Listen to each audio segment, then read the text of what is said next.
Student welcome to the dreamers coaching centre. তো আজের question হচ্ছে আইডেন্টি কাইন্ড অফ নাউন। তো এটা 10টা সেন্টেন্স হচ্ছে আর সেনে যে ওয়ার্ড মানে অন্ডারলাইন করা হয়েছে সেটা কারণ কেন নাউন সেটা আছে যে আমি জানমা আজি। তো পহলা নম্বর কারণ হচ্ছে রবি ইজ গোইং টু স্কুল। তো রবি রে কারণ হবা রবি গোটে প্রপর noun.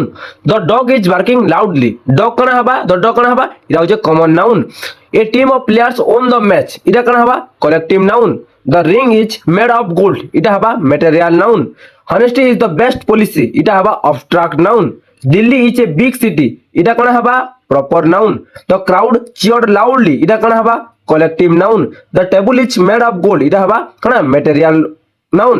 The sword great bravely. এটা হবা abstract noun. R last the teacher is explaining the lesson. কোন হবা এটা হবা কোন common noun. তো এই যে 10টা আছে দেখুন স্যার সেন্টেন্স কে দেখুন স্যার মুই জানি পারলি এটা কেন নাউন বলি তুমি যদি জানবার কে চাহুছ এতে জলদি যদি এই জিনিস মানে কোনা অ্যাচিভ করবার কে চাহুছ বলে আমার ইউটিউব রে ইতার ফুল ভিডিও আছে নাউন কোনা ইম্পর্টেন্ট টা গুটি 8 ক্লাস রু নেই করে তুমি প্লাস 2 কম্পিটিটিভ সবু না কোনা নাউন দরকার পড়ছি তুমি যদি ইনো সবু পুরো ইনফরমেশন জানবার আছে গ্রামার কোনা ফার্স্ট টু লাস্ট তক noun pronoun verb adverb tense সবু যদি শিখবার আছে বলে তুমি কোনা ইউটিউব কে যাই করে দ ডিমোস কোচিং সেন্টার কে সাবস্ক্রাইব করো আর সেনে ই নাউন র ফুল ভিডিও বলে আপলোড হি সাইলানো আর এটাকে কে পড়াইছে যে তুমি ইউটিউব কে দেখলে হি জানি পারো হলা থ্যাংক ইউ।